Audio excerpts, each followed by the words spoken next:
السلام علیکم ورحمۃ اللہ وبرکاتہ. الحمد للہ رب العالمین والصلاة والسلام علی خاتم الانبیاء والمرسلین وعلی آلہ وصحبہ اجمعین. اما بعد، قال اللہ تعالی فی القرآن المجید وفرقان الحمید. فاعوذ باللہ من الشیطان الرجیم. بسم اللہ الرحمن الرحیم. یا ایہا النبی قل لازواجک وبناتک نساء المؤمنین ویدنین علیہن جلابہن. محترم استاد، مشرق اساتذہ کرام اور میری پیاری اسلامی بہنوں، السلام علیکم ورحمۃ اللہ وبرکاتہ. ابھی میں نے آپ کے سامنے قرآن کریم کے آیت کا ایک ٹکڑا پیش کیا جس کا ترجمہ یہ ہے کہ اے نبی کریم صلی اللہ علیہ وسلم، آپ اپنی بیوی، اپنی بیٹیوں اور تمام مسلم خواتین کو اس بات کا حکم دیں کہ وہ اپنے اوپر تھوڑی سی چادر ڈال دے. یعنی کلام اللہ شریف کے اندر اس آیت میں پردے کا حکم نازل ہوا.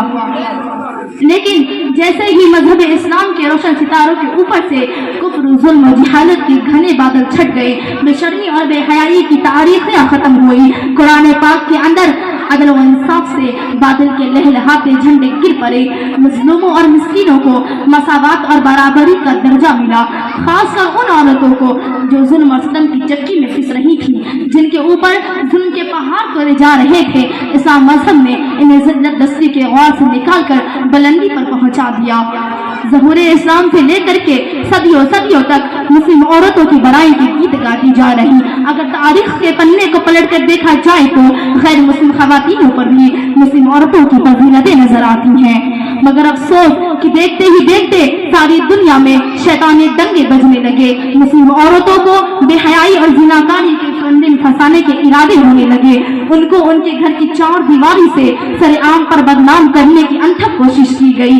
اسے سمے محفل بنا کر درندے سے بد انسانوں کے حوالے کیا گیا. تاریخ کے پنے کو سیاہ کر دیا گیا. ان کا بس ایک ہی نعرہ تھا کہ پردے کے گرہ بان کو چاک کر کے ریزہ ریزہ کیا جائے اور مسلم عورتوں کو بے لگام اور بے حیا چھوڑ دیا جائے، وہ تو چاہے گل کھلائے. آخرکار ان کے بے ڈھنگی مراد گوری ہونے پر انہوں نے آہستہ آہستہ مسلم خواتین کو بھی بہکا لیا اور مسلم عورتوں نے پردے جیسی عظیم نعمت کو اپنے پیٹھ پیچھے ڈال کر مردوں کے ساتھ کاندھے سے کاندھا ملا کر چلنا شروع کر دیا کہ پھر نہ پوچھے اسلام معاشرہ کن کن خرابیوں سے، کن کن برائیوں سے گزرا. زناکاری و عیاکاری عام ہوتی چلی آئی. مکانوں سے دکانوں میں، بستیوں سے بیابانوں میں ہر طرف برائیاں ہی برائیاں نظر آنے لگی.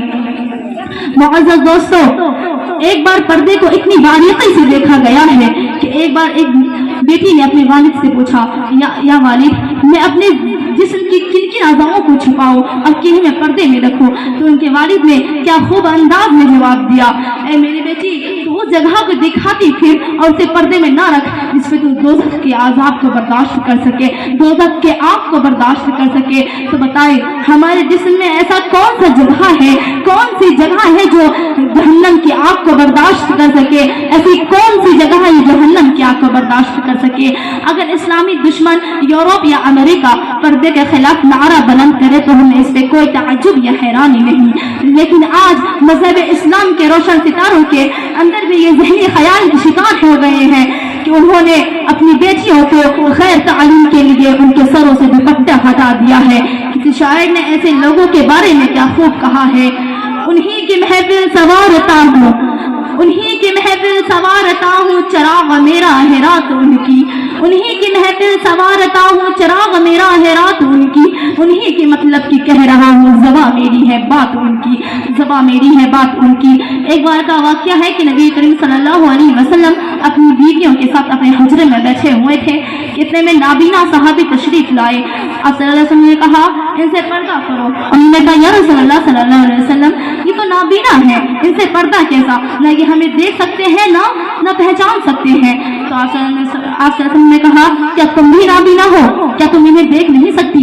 تو ان سے یہ ظاہر ہوتا ہے کہ پردہ صرف عورتوں کے جسم کے لیے نہیں بلکہ مردوں کے لیے بھی ہے، مردوں کی نگاہوں کے لیے ہے پردہ، ان کو اپنی نگاہیں نیچے رکھنے کی حکم دی گئی ہے۔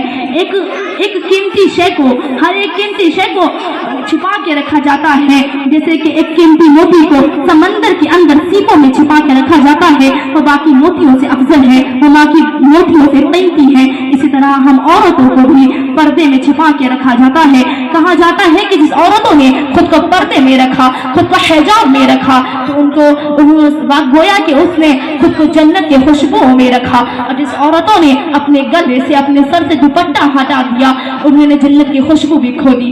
کسی شاعر نے ایسے عورتوں کے بارے میں کیا خوب کہا ہے، بے پردہ جو نظر آئی کل چند بیویاں، بے پردہ جو نظر آئی کل چند بیویاں، اکبر زمین غیرت قومی سے گڑ گیا، پوچھا جو ان سے آپ کا پردہ وہ کیا ہوا، پوچھا جو ان سے آپ کا پردہ وہ کیا ہوا، کہنے لگی کہ عقل پہ مردوں کے پر گیا، کہنے لگی کہ عقل پہ مردوں کے پر گیا۔